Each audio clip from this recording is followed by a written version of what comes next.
میں نے ناجائز بچہ جنم دیا۔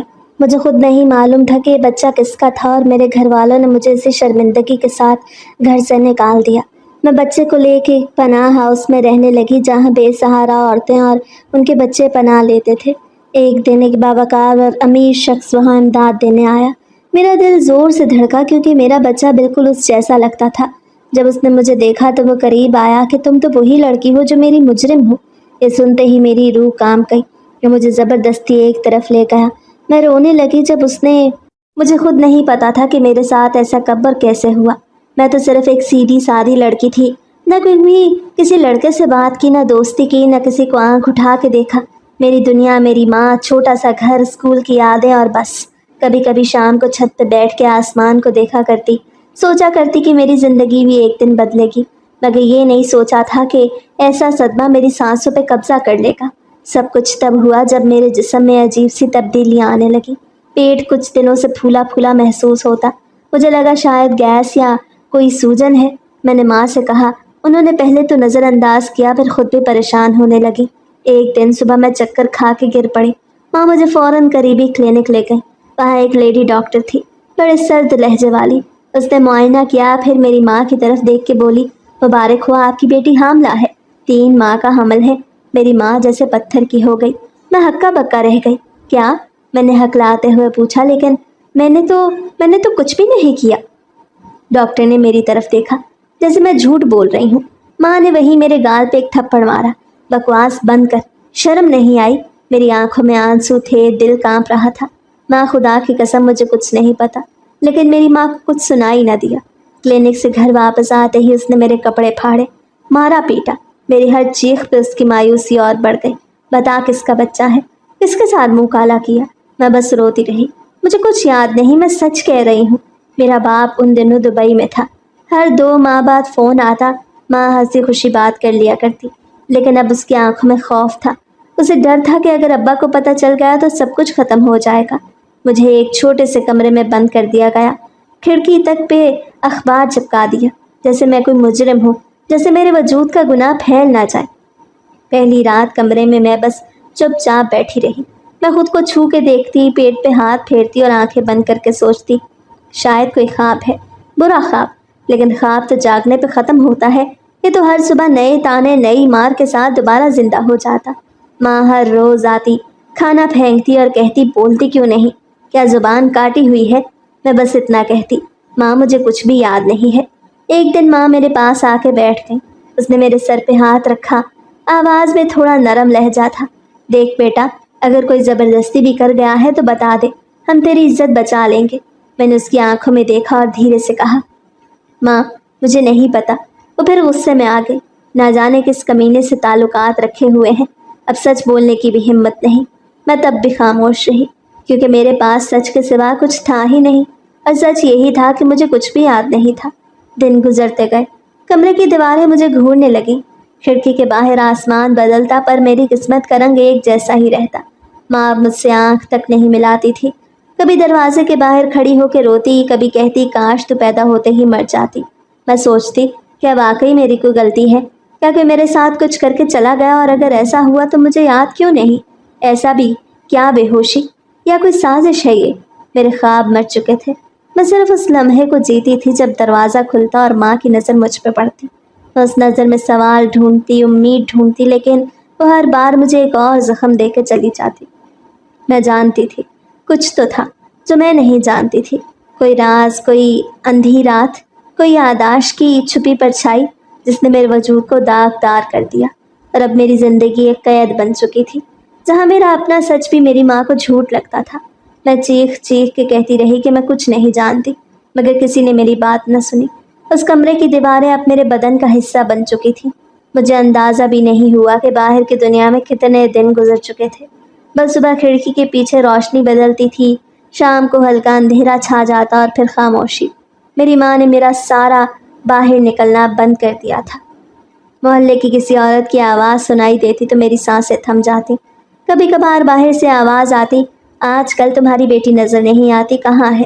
میری ماں کا جھوٹا جواب فوراً گونجتا، خالہ کے پاس گاؤں گئی ہے، کچھ طبیعت خراب تھی، ہوا کی تبدیلی کے لیے بھیج دیا۔ کبھی کسی چھوٹے بچے کی ہنسی سنائی دیتی تو وہ میرا دل اندر سے ٹوٹنے لگتا۔ وہ آوازیں مجھے جلاتی تھیں۔ میرے ہم عمر لڑکیاں روز اسکول جاتی تھیں، بازاروں میں آتی جاتی تھیں، اور میں ایک کمرے کی قید میں جہاں صرف دیواریں تھیں اور چھت پہ چلتے ہوئے چوہوں کی آواز۔ ماں اب مجھے پہلے کی طرح مارتی نہیں تھی، مگر اس کی خاموشی زیادہ تکلیف دہ ہو گئی تھی۔ وہ دروازے کے باہر سے کھانا رکھتی، دستک دیتی اور واپس چلی جاتی۔ میں برتن وہیں رکھ دیتی، کئی بار بھوکی بھی رہتی۔ کھانے کا ذائقہ بھی بدل چکا تھا، زبان پہ وہ ذائقہ اب صرف کرواہٹ چھوڑ جاتا۔ ایک رات جب بارش ہو رہی تھی، کمرے میں چھت ٹپکنے لگی۔ میں نے دروازہ کھٹکھٹایا، ماں پانی ٹپک رہا ہے، سارا بستر بھیگ جائے گا۔ جواب نہ آیا۔ کچھ دیر بعد ایک پرانا کھردرا کمبل اندر پھینک دیا گیا اور میں چپ چاپ دیوار کے ساتھ بیٹھ گئی۔ یادداشت کا خلا میرے دماغ پہ بھاری ہوتا جا رہا تھا۔ میں روز سوچتی کہ میری زندگی میں ایسا کوئی لمحہ کب آیا، کسی کی موجودگی، کسی کی بات، کوئی چھو جانے والی نظر، کچھ بھی نہیں۔ میں نے اپنے آپ کو کئی بار آئینے میں دیکھا، جیسے شاید کوئی یاد واپس آ جائے، لیکن وہی خالی آنکھیں، وہی خاموشی۔ ایک دن رات کے وقت میں نے دروازے کے پاس بیٹھ کے باہر کی آوازیں سننے کی کوشش کی۔ دو عورتیں بات کر رہی تھیں۔ ایک کہہ رہی تھی تمہاری بیٹی کی طبیعت کیسی ہے؟ گاؤں میں خوش ہے؟ ماں نے سرد لہجے میں کہا ہاں ٹھیک ہے، وہاں کے ڈاکٹر نے 2 مہینے آرام کا کہا ہے۔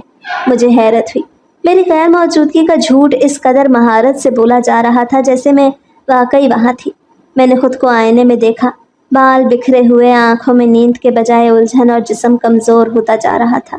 ماں اب کبھی کبھار مجھے قرآن کی آیتیں پڑھنے کو کہتی، توبہ کر، اللہ سے معافی مانگ، شاید کچھ رحم ہو جائے۔ میں انکار نہیں کرتی تھی، لیکن دل میں یہ سوال ضرور ہوتا تھا کہ میں کس گناہ پہ توبہ کروں۔ ان دنوں ایک نیا مسئلہ پیدا ہو گیا، میرے کمرے میں بار بار چھپکلیاں آنے لگیں۔ ایک دن تو میرے بستر پر ہی تھی۔ میں چیخی، دروازے پہ دستک دی۔ ماں آئی تو میں نے دروازہ کھولنے کی فریاد کی۔ وہ بولی تمہیں یہاں سے کہیں نہیں جانا جب تک یہ پیٹ خالی نہیں ہو جاتا۔ محلے میں میری غیر موجودگی پہ چہ مگوئیاں شروع ہو گئی تھیں۔ ایک دن صحن میں سے آواز آئی، کیا واقعی تمہاری بیٹی گاؤں گئی ہے؟ بڑی خاموشی ہے گھر میں۔ ماں نے فوراً کہا ہاں خالہ کی طبیعت خراب تھی، اسے دیکھنے گئی ہے، فون بند ہے، وہاں سگنل نہیں آتے۔ میں نے دروازے سے لگ کے اپنی سانس کو تھاما، جیسے میری موجودگی کا راز میری سانس لینے سے بھی فاش ہو سکتا تھا۔ قید کا مطلب صرف لوہے کی زنجیر نہیں ہوتا، یہ کمرہ، یہ دروازہ، ماں کی خاموش نظریں، جھوٹ پہ جھوٹ، سب کچھ مجھے ایک ایسی دنیا میں قید کر چکا تھا جہاں میری آواز صرف میرے اندر گونجتی تھی۔ مجھے آج بھی یاد نہیں کہ میرے ساتھ کیا ہوا، جیسے میری زندگی سے کوئی حصہ غائب کر دیا گیا۔ کمرے میں ایک پرانا کیلنڈر لٹک رہا تھا جس پہ تاریخیں بدلنا بند ہو چکا تھا۔ دن مہینے بن چکے تھے اور مہینے کسی انجانے انتظار میں گزر رہے تھے۔ ایک دن میں نے خود سے سوال کیا، اگر واقعی کچھ ہوا تھا تو کہاں، کیسے اور کب؟ اور اگر کوئی چہرہ تھا تو وہ میری یاد سے کیوں مٹ چکا تھا؟ میں نے بچپن کی باتوں سے لے کے حال تک کی ہر چھوٹی چھوٹی یاد کو جوڑنے کی کوشش کی۔ میں نے وہ دن ذہن میں دہرایا جب اسکول کی آخری تقریب تھی، جب ہم سب نے سفید لباس پہنا تھا، جب میں اور نائلہ نے ساتھ بیٹھ کے آئس کریم کھائی تھی۔ میں نے وہ لمحے بھی یاد کیے جب میں ماں کے ساتھ بازار گئی تھی، کپڑے خریدے تھے، جب ماں نے کہا تھا بس اب تجھے رخصت کرنا ہے۔ میں نے ہر وہ دن سوچا جب میں تنہا کہیں گئی، ہر وہ جگہ جہاں کسی اجنبی سے نظر ملی، لیکن ایسا کچھ نہ ملا جس پہ شک کیا جا سکے۔ میں نے خود پہ شک کیا، اپنے سائے پہ شک کیا، یہاں تک کہ اپنے خوابوں پہ بھی شک ہونے لگا۔ ماں اب خاموش نہیں رہتی تھی، بلکہ دن میں کئی بار دروازہ کھول کے اندر آتی، سوال کرتی، پھر وہی ایک بات، اب بھی چھپا رہی ہے؟ میں تیری ماں ہوں، مجھے سچ بتا۔ میں تھکی آواز میں کہتی ماں اگر میرے پاس کوئی سچ ہوتا تو میں سب سے پہلے تجھے بتاتی۔ وہ نفرت سے دیکھتی، تو جھوٹ بول رہی ہے، اتنا بڑا حادثہ ہوا اور تجھے کچھ یاد ہی نہیں۔ ایک رات ماں نے میرے سامنے قرآن رکھا اور کہا قسم کھا، اگر تو بے قصور ہے تو اللہ تجھے معاف کرے گا۔ میں نے قرآن ہاتھ میں لیا، آنکھوں میں آنسو آ گئے، دل سے نکلا مجھے اگر کچھ یاد آتا تو میں خود کو سب سے پہلے پاک کرتی۔ اگلے دن محلے کی ایک بڑی خاتون خالہ رشیدہ ہمارے گھر آئی۔ میں دروازے کے پیچھے کھڑی تھی۔ ماں نے ان سے کہا بس دعا کریں، بہت بڑی آزمائش میں ہوں۔ خالہ نے کہا میرے بھتیجے کا رشتہ آیا ہے، تعلیم یافتہ ہے، دبئی سے آیا ہے، تمہاری بیٹی تو گاؤں گئی ہے، جب واپس آئے تو بات کریں گے۔ ماں نے فوراً کہا جی وہ گاؤں میں ہے، جیسے ہی آئے گی آپ کو بتاؤں گی۔ وہ چلی گئیں اور ماں نے دروازہ بند کرتے ہوئے لمبی سانس لی، پھر میرے کمرے کے سامنے آ کے کھڑی ہو گئی۔